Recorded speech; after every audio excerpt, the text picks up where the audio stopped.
السلام علیکم دوستو، میرا نام ہے محمد علی اور آپ دیکھ رہے ہیں الفاظ زندگی ٹی وی۔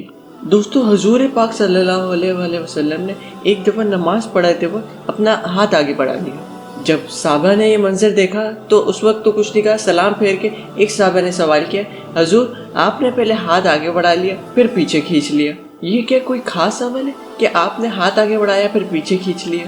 کہا نہیں، جنت میں کھجوروں کا ایک گوشہ لٹک رہا تھا، میں نے سوچا تم لوگوں کے لیے توڑ لوں، لیکن میں نے نہیں توڑا، سوچا چلو قیامت کو ہی کھائیں گے، لیکن اگر میں توڑ لیتا تو تم کھاتے رہتے ہو، قیامت تک کھجور ختم نہیں ہوتی۔ کھڑے کہاں ہے؟ مدینے میں۔ ہاتھ کہاں تک پہنچا؟ جنت میں، اور جنت کی کھجور کی اونچائی بھی 500 سال تک کی ہے۔ اور جنت کہاں ہے؟ سدرۃ المنتہا کے پاس۔ جنت میں لگے ہوئے کھجور کے گوشے کو توڑنے کے لیے مدینے سے ہاتھ ڈال لیا، کہا میں نے نہیں توڑا، اگر توڑ لیتا تو قیامت تک ختم نہ ہوتا۔ سبحان اللہ۔